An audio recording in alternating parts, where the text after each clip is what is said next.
this myself, and I suffered because of it. I can tell you that. A chronotype is sort of, there's a sensor, like around here, inside of your brain that detects when the sun is down, when light is fading. And the chronotype then tells the body when it's time to sleep, basically. It's sort of like, I always thought, well, it's everyone has a sleep rhythm, or you can change your sleep rhythm in a sort of way and get like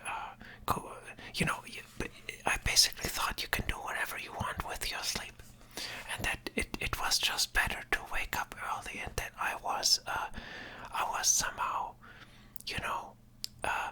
a deviant, because I was used to I was drawn into the night, late into the night. And it turns out they actually found the reason for this, and it's mostly genetic. So this chronotype tells your body, okay, the sun went down, but we're gonna amp it up now. We're gonna amp it up now because, hey, I'm your chronotype, and I'm gonna tell you, you work best at night. So let's do it. Let's work at night. Let's go apeshit crazy. No, not like, let's really focus on something or stuff like that. And then let's go to bed at, let's say, around 12 p.m., 2 a.m. I personally, my chronotype tells me to go to bed at 4 a.m. I'm a pretty extreme case, But the fun thing is, I always knew that somehow. It felt best if I went to bed late at night, like around 4 a.m., like sometimes 3, around that time. And I felt that when I went to bed earlier, when I forced myself into bed, first of all, I didn't really, sleep 2 hours into, sometimes really 2 hours into going to bed. It took a long time until I faded into sleep. And I woke up very, like, it wasn't good sleep. I couldn't remember my dreams. I felt bad in the morning, and and I couldn't eat, for example. And it's all tied to this chronotype, like, it makes total sense. You have this internal clock that you shouldn't escape, and of course you can, sometimes there's no other way, sometimes you gotta, whatever, for some reason. The house is burning, oh man, okay, I gotta get up, But,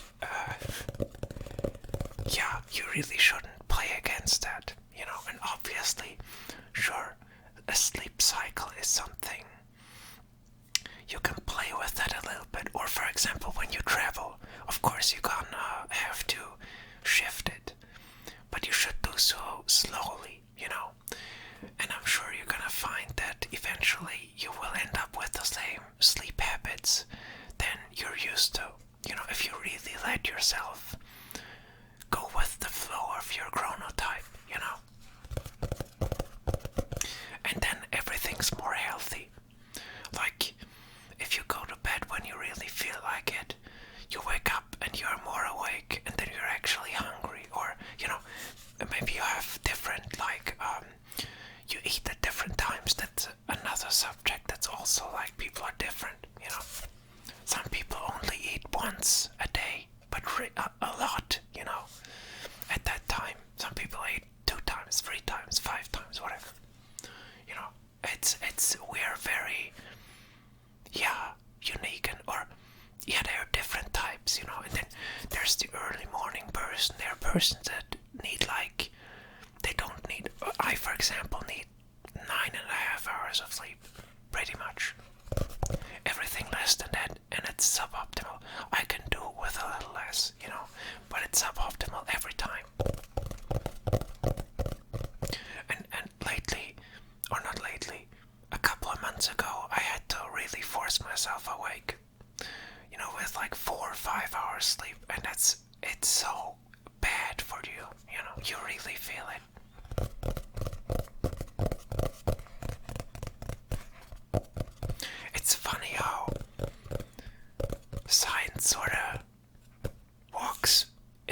first steps of my feelings. You know, I sometimes feel that. In this regard, at least, it was like, yeah, I knew I wasn't crazy. You know, there are people, and it's a minority, that just want to go to bed later, naturally. And they can't or, well, they can escape it, but it's not good for their health. And it's not easy, I have to say, in this society, you know, where most of the people are sort of like, they aren't as strict with, there are chronotypes that aren't as strict, like they're pretty, you know, yeah, sometimes I go to bed at 1 a.m., sometimes 9, or, well, 10 p.m. or something.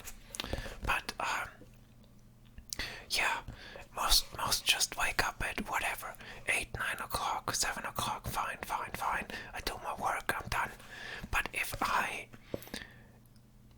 worked in a job like that, and I didn't function well, and I really only started to work around, you know, like after I ate something, which was after the you know, what do you call it?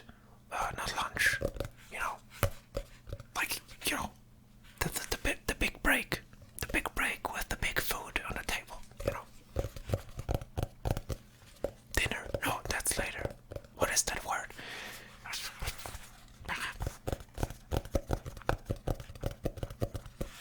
Yeah, but you have to play it smart, you know. There are jobs, for example, that, like a night receptionist or something, and they pay you extra a lot, because it's like, oh my god, we know you have to work at night, it's so hard and stuff, and you can, you know, just play along. Yeah, I know, it's, oh, what a harsh condition this is, you know.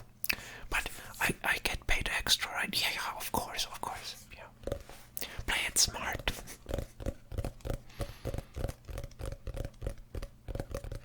But yeah, it's really important to respect that. I know it's not always possible, but yeah, we really should take better care of this in our society, because it functions better, you know. Just let him work in a home office at night. He's gonna do his work, you know. He's gonna get it done way better than at 8 o'clock in the morning. You know, what is this? That's not, what is this? I mean, this home office stuff, for example, like so many, like some offices opened up to that idea. But why? I mean, you have to think, why not sooner? And some still don't. Some still think, no, you have to show up at work, you know, everyone does. Why? Because everyone does. That's not an explanation. Yes, it is. Go back to work or you're fired. It's so silly, you know.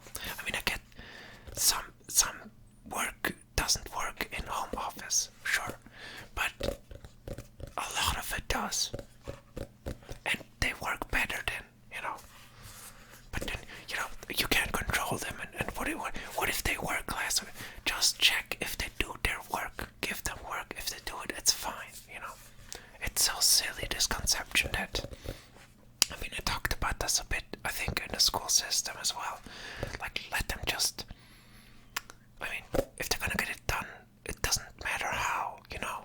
Just, if they show up at, you know, some show up at 8, some show up at 10, some show up at 2 p.m.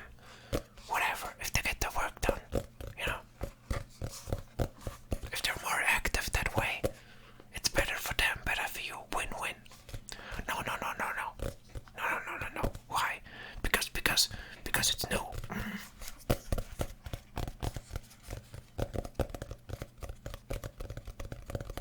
But yeah, you can actually, I mean, honestly, there's a very easy test to test your chronotype, which is, you know, just imagine you were completely free, like you have money, you have the job you want, you're your own boss, sort of way. When do you want to go to sleep? When's the optimal time to go to sleep for you? And naturally, the right answer rises, you know. If it's like 12 p.m., hey, you got your answer. You know, if it's like 4 p.m. like me, you got your answer. But you can actually test it, because it's, you know, you can measure it scientifically. You can test it with like these DNA test thingies, you know, where they send you this tube and you saliva, some spit into it. So you spit into it, and then you send them their spit, your spit, and they analyze your spit, and then you get all these data like here's your where your ancestors came from and stuff like that. And there's also, I mean, for you have to check. There are many tests like that, but yeah, I think most of them also give you the information about your chronotype because it's so important. It really is. You're a different person if you integrate that into your day-to-day life. And if you can't, I feel you. I mean, I went to school. It was basically torture. I mean, honestly, really. It comes down to that. Your chronotype gets active at around, when in puberty, basically.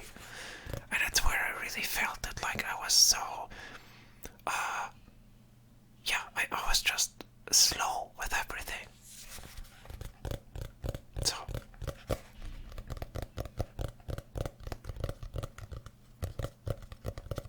yeah, I mean, silly. And now we know, and what do we do? Where's the big reform, It should come immediately, like, we know something new, let's integrate it, and it's so important especially as, for children. I mean, children are, again, the chronotype thing only really comes into play in puberty, but it's still very important for kids to sleep long, basically, have a healthy, sleep uninterrupted, if possible. Yeah, so, I mean, sometimes you wake up, you have to go to the toilet or drink something, I think that's fine. But uninterrupted, I think, is the best. It's still the best, and, yeah. Or, I don't know, some people are probably better at falling asleep again. I get better with that stuff. I have a terribly loud doorbell, for example. I have to do something about it, and it woke me up a couple of times, and that's not good. But yeah, I'm gonna fix it somehow, and I get better at not. Yeah, if I just don't get angry at it. I think that's the trick. I just, the doorbell again, and then I go to sleep again, and it feels good. I get good sleep. I get good sleep now.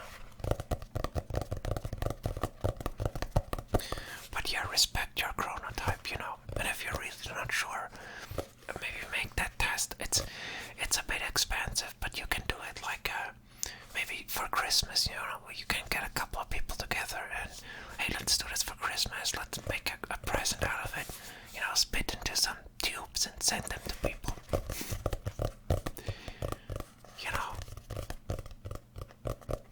Yeah, it can tell you a lot about yourself. It can change your life, honestly. Good sleep.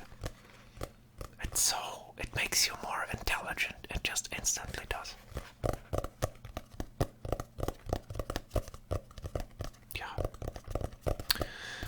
Well, okay. Yeah, yeah, I think I said everything I wanted to say about chronotypes. I'm gonna see you in the next subject, basically. Sleep well.